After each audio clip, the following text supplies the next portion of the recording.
And so we're going to look into this side.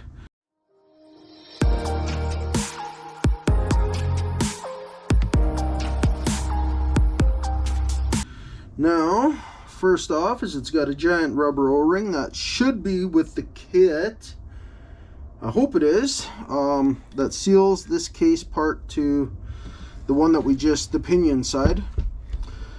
This side does not have an O-ring. It actually has a gasket that goes in place to seal this side, which is the clutch pack side of the whole thing, of the whatever the you know what I'm saying, of the differential.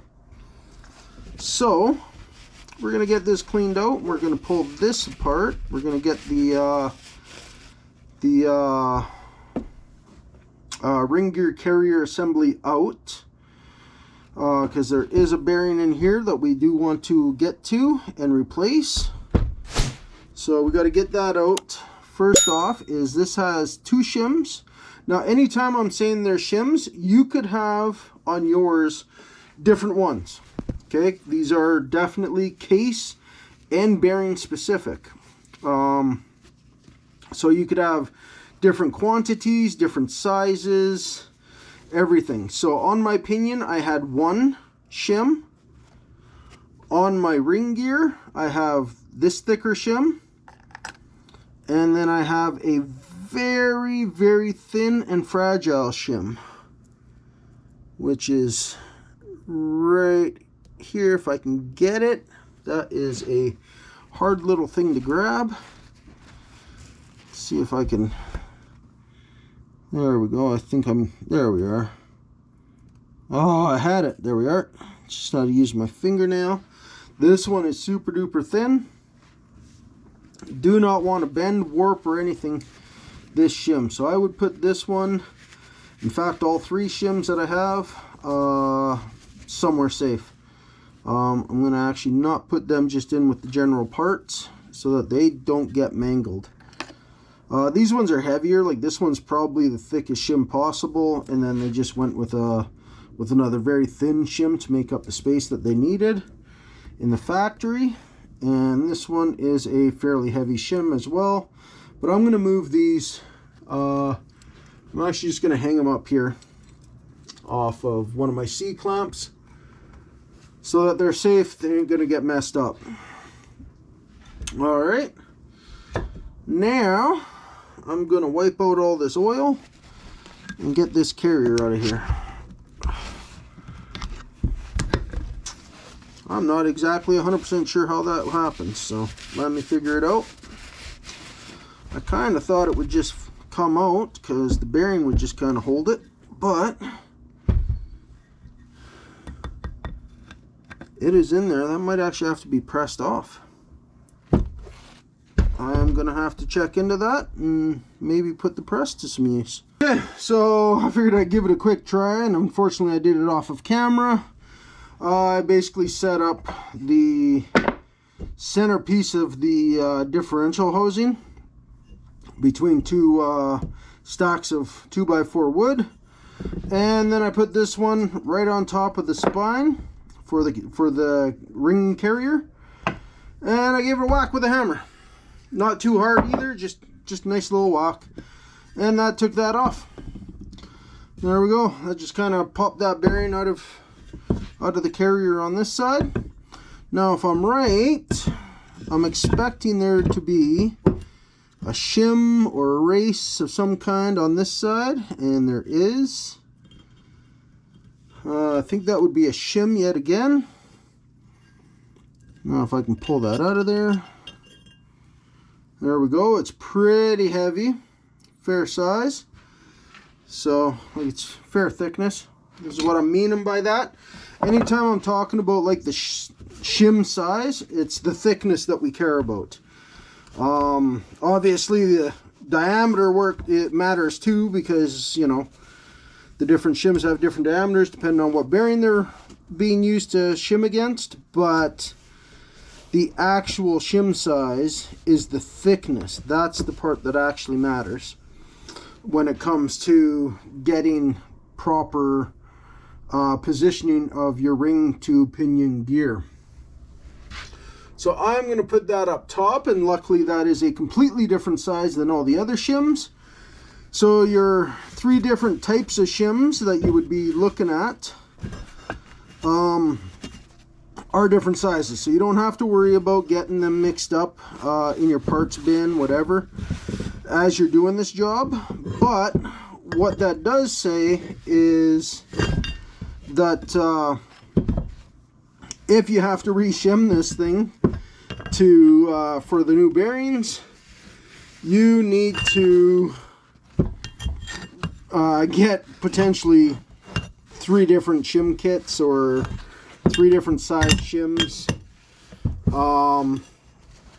so that you are getting the proper tooth pattern as well as backlash on those, because the amount of say play in between your ring gear and your pinion gear also plays a factor, not just the positioning of the tooth pattern. So like if it's too tight, you'll generate too much heat. If it's too loose, then you'll have excessive play that will eventually, if you're jamming on it, you'll end up breaking teeth. So you don't want too much play, you don't want too little play. I don't know what the spec is, that's why I got a service manual for when that time comes. And then you basically need a dial gauge to test that. So I'm just cleaning up this bit of case real quick here, and I'm just gonna make sure, I'm pretty sure that my kit comes with a new O-ring, so I'm just gonna make sure it's actually in there before I tear this one out.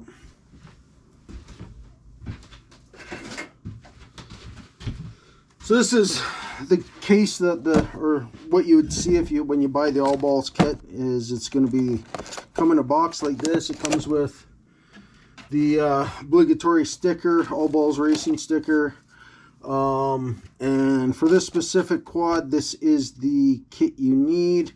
So it would be a 206875 kit, and or maybe it's this one here, 25-2066. Actually, I think that's the proper one. The proper part number for All Balls right there is the 25-2066. That is for my quad, which is a 2005 Kawasaki Brute Force. It should basically, as far as I can tell, work for any Brute Force or Prairie from 2005 to 2011. All the bearings I already have up in the house. They are in the freezer getting frozen. You got seals of various kinds. Right, all your seals. You got the 2 large ring needle bearings that go on either side of the clutch pack. These are not, I'm not freezing these because they're not pressed into place. They're just sandwiched, so not worrying about that. Here is the washers that go on the other side of that, on the one side of that of your clutch plate. And here is a rubber O-ring. Now that looks like 2 separate O-rings, or is it folded? That is folded, so that should be the rubber O-ring for this. So that's perfect. Plus, there's no other rubber O-ring in here. So I do have a rubber O-ring. And then we got the small seal for the 4-wheel drive actuator, and another seal. There's probably like axle seal. So that's what's in here. Plus, like I say, all the ball bearings, needle bearings, whatnot for the entire build. But like I said, I got them up in the freezer right now, freezing, so that they should press in a lot easier. Maybe not even need to be pressed in at all. They'll just plop into place.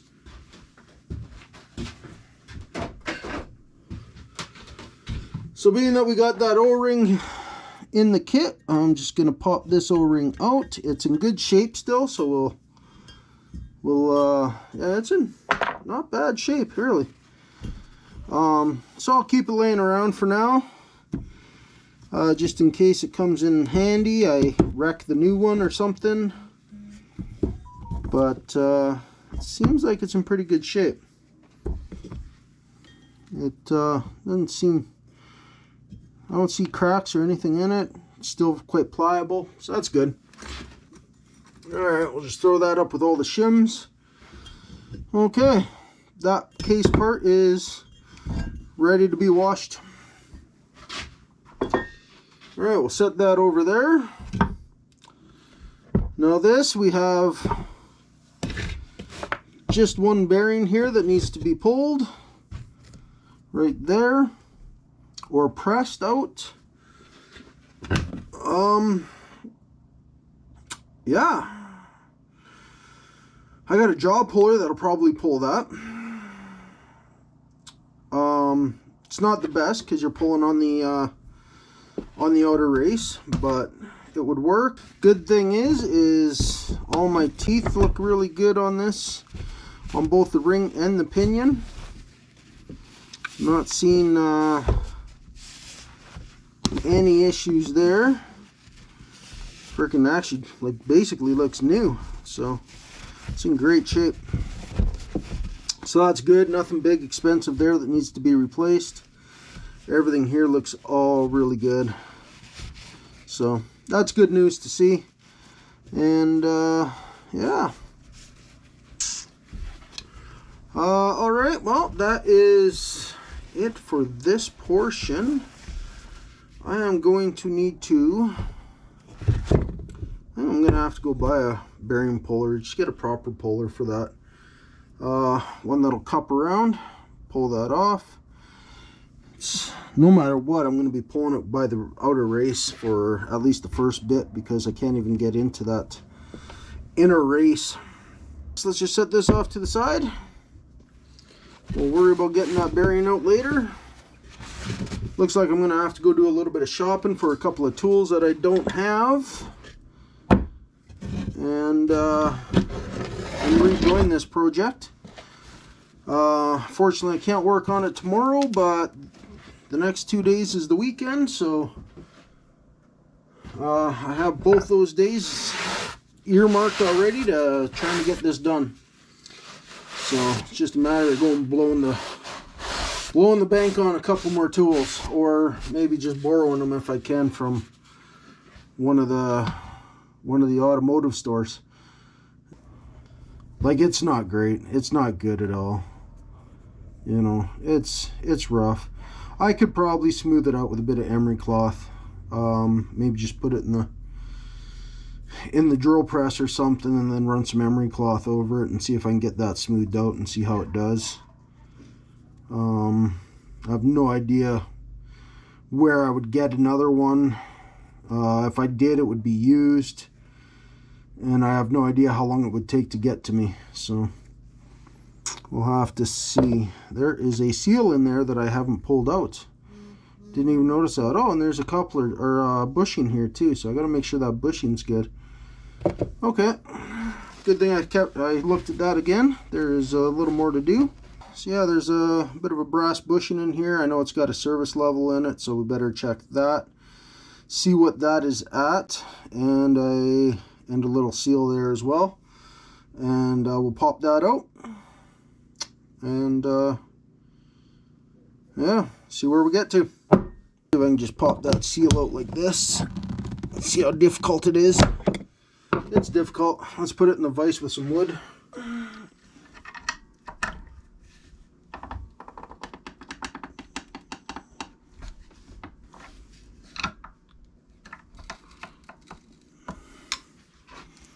Not sure how I can get that seal out of there. Wonder if I can punch it from the back side here. Let's see what we got. I don't want to wreck that brass either, so a little brass piece, brass collar, whatever. So, because it didn't come with that either.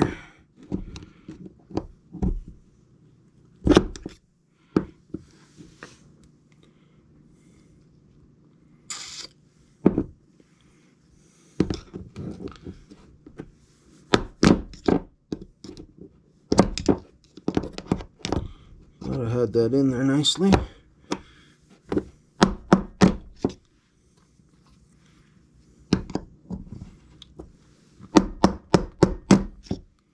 There we go. Alright, got that out. So it's just a little seal, which does match the one I have here. That's the one I just pulled out. That's the one that's in the kit. So it's definitely the same seal, same size, same everything about it. So throw that one out. Keep this one. And so now that is out of there.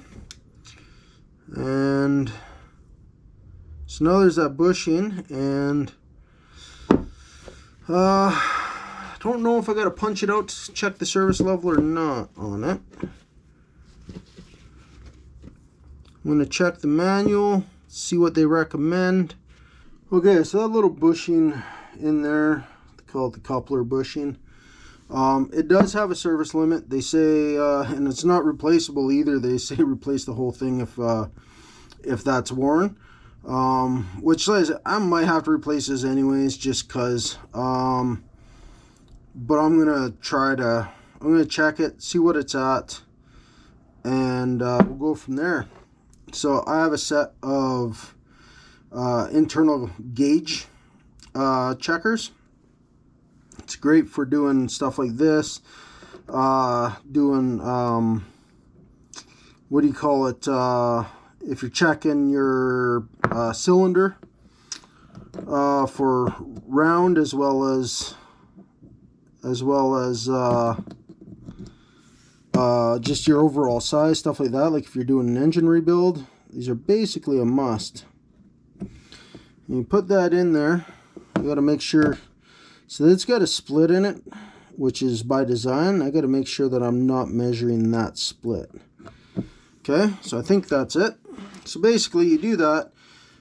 These little pins are spring loaded, and they're also rounded to match the diameter or radius of whatever you're measuring. So even if you're not holding it perfectly up and down, you should get a very accurate measurement.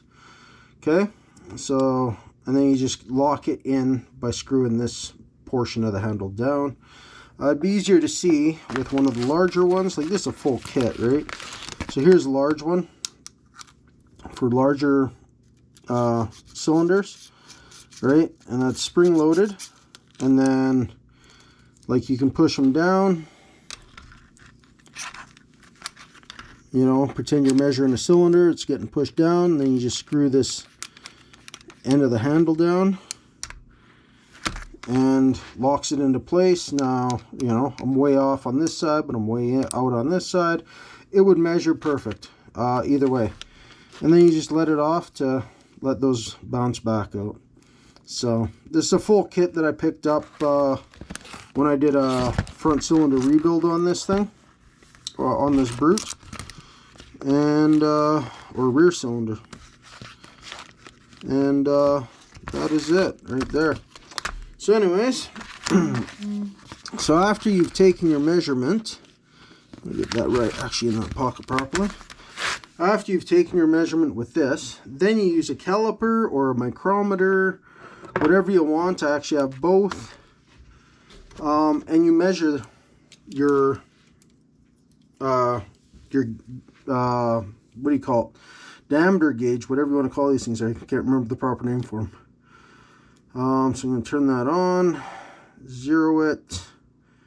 Now you could just use this, obviously, like I could just go like this, and get a at least a rough estimate on that, but it's not going to be as accurate as using this gauge.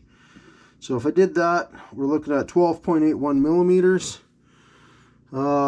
which the service limit on this is 13.048 millimeters. And your standard is 13 to 13.018. So obviously that was measuring, you know, under 13 mils. So it's probably not very reliable of a measurement. This should be a more reliable measurement. Now this caliper is not the greatest caliper. It's a bit of a cheaper one. I'm just going to check that. So I'm just going to measure that side to side, and it says 12.92 millimeters. So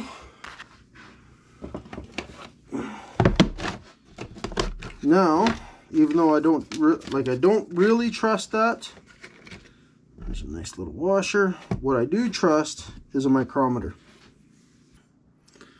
So 0.5119 of an inch, right? So 0.5119 of an inch, and we multiply that. Where's my calculator here? 0.5119 of an inch, and we multiply that by 25.4 to get millimeters, which puts us at 13.00226 millimeters, which is within service limits, because service limit was 13.048. So we're well under that, and we are, oh no, I lost it. 13.0022 was it? I think it was. That is at least within service limits. We do have a new seal for inside there. I just got to figure out what I'm going to do about this scoring. Yeah, I don't know. Like I said, like, I might take a little bit of emery cloth to it just to clean it up. See, like, it's not rough, but it's definitely scored. So, and then I'll take a look around, maybe on eBay or whatever, and maybe I can pick up a good one. And we'll go from there. But for now, it's going to have to do. Now I think we're going to actually try to tear apart this pinion. And, yeah, see where we get with that. And then basically I got the ring gear bearing to pull, and that needle bearing to pull out of the case, and that'll be that. But I need some tools to do that, so that is going to have to wait.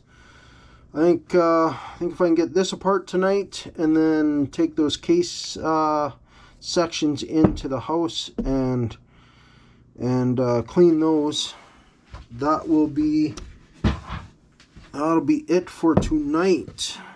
I know this is a long video, but I keep getting comments saying how everybody likes the detail that I provide. So in order to get detail, you have to sit through a long video.